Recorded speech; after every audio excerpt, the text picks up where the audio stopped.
Olá, seja muito bem-vindo ao Hablemos, um canal audiovisual da Câmara Espanhola, gravado aqui nessa sede muito bonita aqui da Câmara Espanhola na Berrini. E aqui a gente vai trazer várias conversas relevantes aí com especialistas do setor empresarial.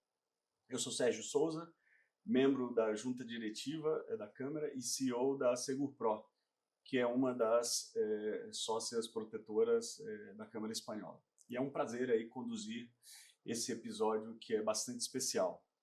Como parte das iniciativas do Hablemos, né, a Câmara Espanhola está dando início a uma série de encontros sazonais voltados ao mercado de segurança e à gestão de riscos, em parceria com a SegurPro e outras empresas que são associadas também, e que atuam aí com uma excelência nesse setor estratégico. No episódio de hoje, a gente recebe um convidado especial, Robert Dodge, CEO da Global Risk Service na Prosegur Security, Estados Unidos, em que a gente vai abordar vários desafios, tendências e inovações na área de segurança corporativa e inteligência de riscos numa escala global.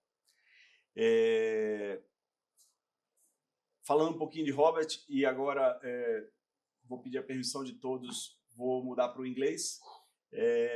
Robert, welcome. Just a mini bio about you. Robert is CEO of Global Risk Service in Prosegur Security. He is a specialist of global security with more than 25 years of leadership and acting more than 90 different countries, and always searching for innovation and complex challenges that we have in the world. An ex-member of the Marines in the US, and he does a lot of speaking and about security and risk management. Welcome, Robert. And just for start our conversation, I would like to tell you a little bit more about this bio, background. Yeah, no, I appreciate that. I think you got it right. I started in the military. After I served in the United States Navy, really all over the world. And then after that, I got my education. I went to a big university in Boston, Northeastern University, and studied in criminal justice there. And while I was there, I started working in the security field. And then really that was the start of my career in the security or global risk field. And 25 years later, here I am. But during that period, I've worked for multiple firms, including the three largest global security firms, one of those which I worked with you in a past life. Yeah. But all those organizations worked in many, many countries. So I think I was able to gain an enormous amount of international experience in helping in clients and what we do advisory. I also have worked in many, many locations around the globe and helping, the Fortune 500 as a trusted advisor and working through that. Also an avid tennis player and a few other things, but that's kind of my bio in a nutshell. Yeah, nice. Family man. I already saw, Robert playing tennis, and I already suffer. He beat me already twice, and the next time I need to win. That's right. Great. So, first question for you, Robert. What brings you to Brazil? What's the biggest challenge we are facing as global CEO of Risk Service at Prosegur? Yeah. So in global risk services, the name kind of gives it away. We're truly global. So we work for many, many organizations. A lot of the work starts in Western Europe or in the United States for large U.S. multinational corporations. Well, of course, they have interests and activities in countries like Brazil and other places. And in particular, Brazil is always an area where there's a ton of opportunity, but there's also a ton of perceived and actual risk for corporations that are operating here around safety and security for their employees. So it's always valuable to me to be quite in tune with the market. So when I go back to the United States as an example, I can talk in particular about the threats and risks, how they're manifesting themselves, and more importantly, say I know a guy, Sergio, others on your team that I have close relationships with, and I pick up the phone, and if we need a response or I need a executive protection or consulting or an investigative project, that is material to our clients because they want to make sure these are high impact, high consequence types of services. They want to make sure that the person they're talking to, one, knows the issues, and two, Know the country. That's right, knows the country and has the right contacts. And as you're aware, I've probably been here 25, 30 times in my career over spanning 25 years, whatever it's been. So I'm not new to Brazil, but so probably know Brazil better than me. I don't know about that, but it's always an area where a lot of multinationals companies think about wanting security services. It's just the reality. What do you see as the key global risks in the 21st century that companies and individuals should be aware and prepare for? Yeah. Because you mentioned about knowing well the country, but of course, as someone that needs to think in security all the time, you need to anticipate. Yeah. So what we as individuals and companies should do too. Yeah, I think that there's no shortage of fear, violence, and uncertainty around the globe right now. I think the pandemic kind of put fuel on the fire. We're done with that now, but some of the stressors and other things. So the world's a more dangerous place than it's probably been. We have large global conflicts. We have Russia, Ukraine. We have the stuff in the Middle East that's going on. We have what I call Cold War 2.0 with Russia, China, India, and North Korea lining up against the United States and their NATO, kind of a proxy war there.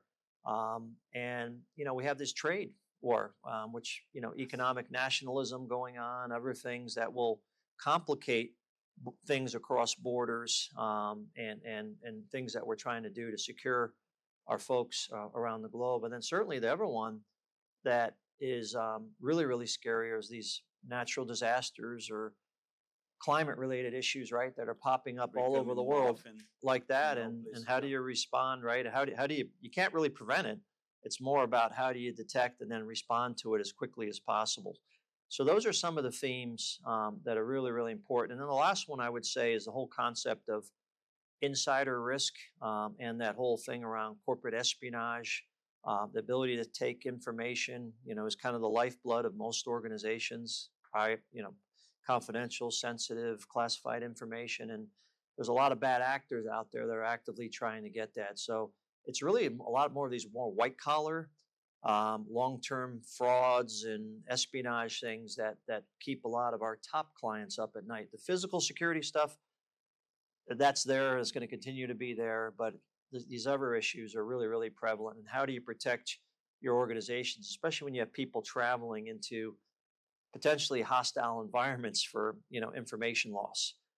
So we have to couple the physical security services along with the more white collar information protection, cybersecurity as well. So third question, what are the key features of a robust protection system that can be used as a standard security benchmark to mitigate risks and threats? That's a great question. I think the bottom line is,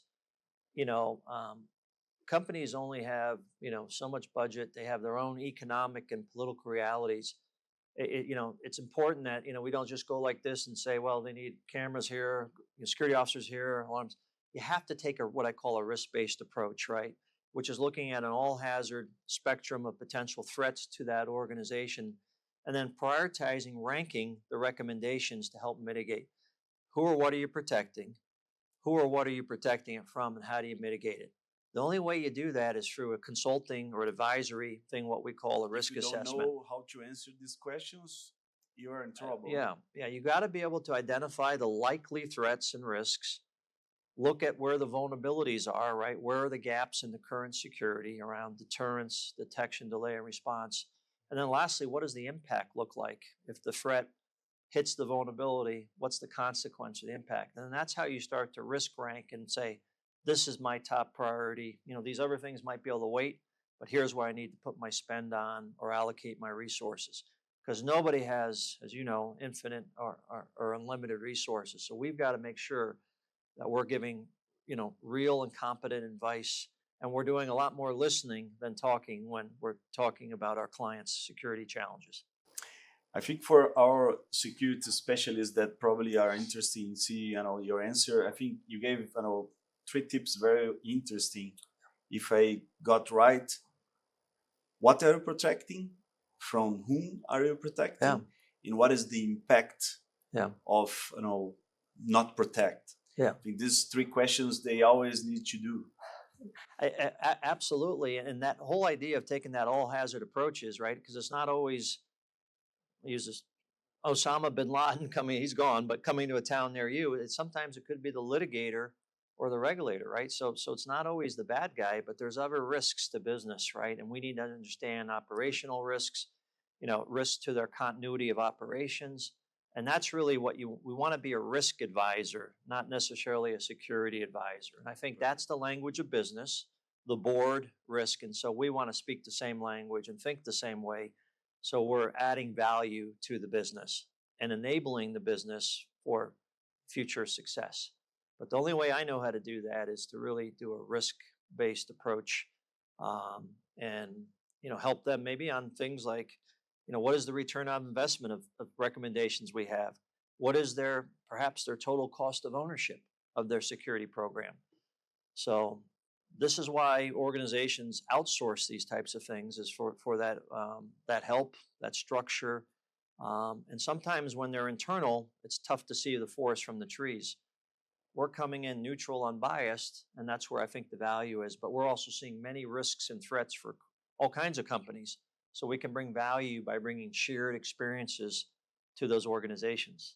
How can open source intelligence and social media monitoring support real-time decision-making during the crisis situations? Yeah, this stuff is great. I mean, it really started to proliferate in the mid-2000s, I would say. And, with globalization, everybody's doing business everywhere else. Your supply chains, your customers, the threats as well. Virtualization, everything's becoming available online, and then you change the pace of technology. So these open source or what we call situational awareness tools are incredibly valuable. They do two things really, really well. They are able to take a radius of intersection. So we're able to plug in a facility's basically latitude, longitude, or location, put a geofence around it, a radius of it could be a mile, 5 miles, depending what we're looking for.